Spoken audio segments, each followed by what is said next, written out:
Hello friends, welcome back my channel.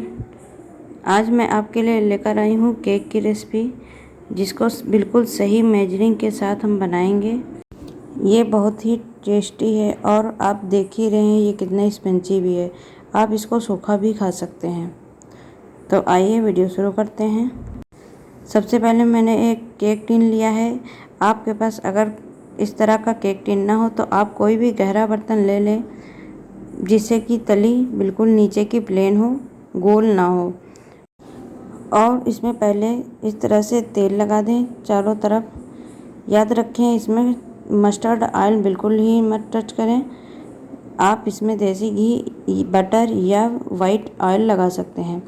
इस तरह का एक बटर पेपर ले लें और उसको जिस तरह से आपका बर्तन जितना बड़ा हो उतना ही बराबर आप इसको गोल कट कर इस बर्तन के अंदर रख दें। उसके बाद एक बार इसमें फिर से तेल लगा दें और इसको साइड में रख दें।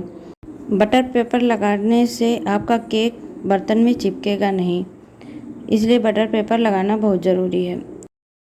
इसको हम साइड में रखते हैं और उसके बाद एक हम कढ़ाई लेंगे। उसमें इस तरह का स्टैंड रख दें। अगर आपके पास स्टैंड ना हो तो कोई भी कटोरी इस तरह से रख दें और उसको प्री हीट करने के लिए 10 मिनट के लिए रख दें। तो चलिए बैटर बनाते हैं।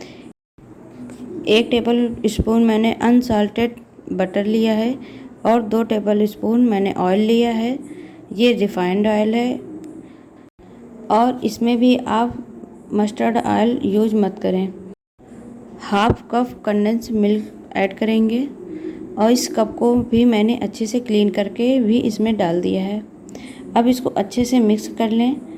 बिल्कुल स्मूथ बैटर बन जाना चाहिए।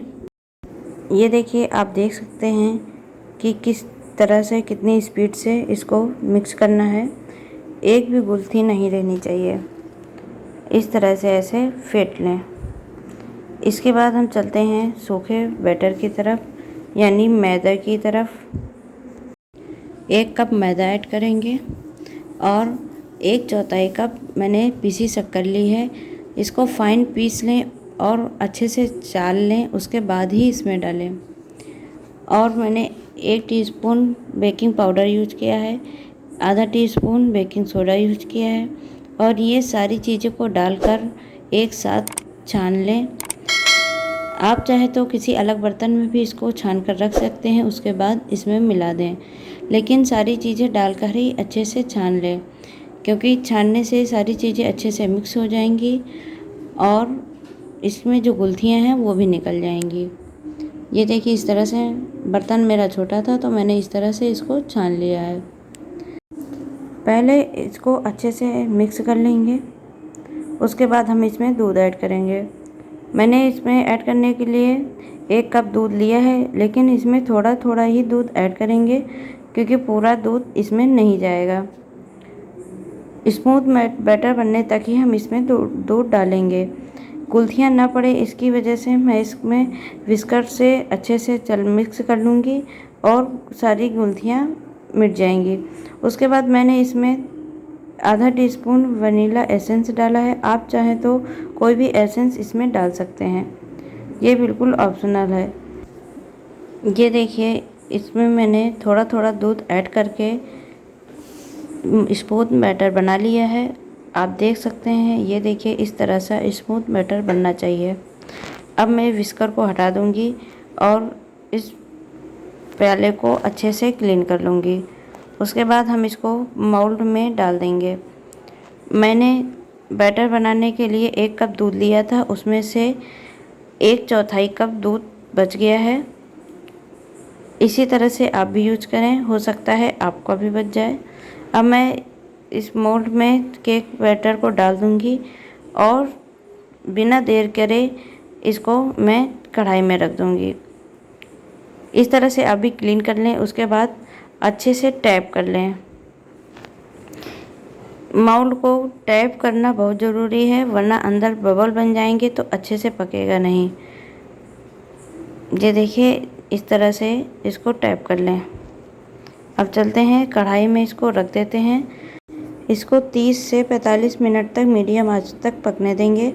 आप चाहें तो बीच में एक बार खोलकर आप देख भी सकते हैं कि ये पका है या नहीं। ये जब केक पक रहा था तब का मेरा ये वीडियो कट हो गया है, इसलिए मैं वो वीडियो नहीं दिखा पाई हूँ। ये देखिए 30 से 35 मिनट हो चुका है और मैंने नाइफ़ को डालकर देख लिया है। अगर नाइफ़ में चिपक रहा हो तो इसका मतलब अंदर से कच्चा है, वरना इसको 10 मिनट के लिए और पका लें। और ये चिपक नहीं रहा था, इसलिए मैंने इसको उतार दिया है गैस से।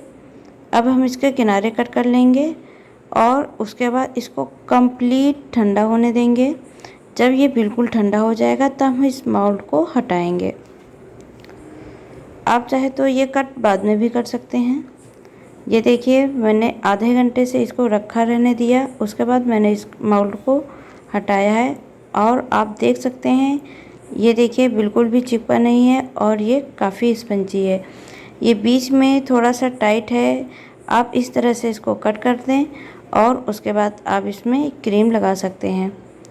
और ये देखिए मैं आपको कट करके दिखा रही हूँ ये कितना स्पंजी है और ये खाने में भी बड़ा टेस्टी है। तो आई होप आपको मेरा ये वीडियो पसंद आया हो तो प्लीज़ लाइक करें, शेयर करें और कमेंट सेक्शन में ज़रूर बताएं। मेरे चैनल को सब्सक्राइब करना ना भूलें। मिलते हैं नई वीडियो में नई रेसिपी के साथ। तब तक के लिए बाय बाय, टेक केयर।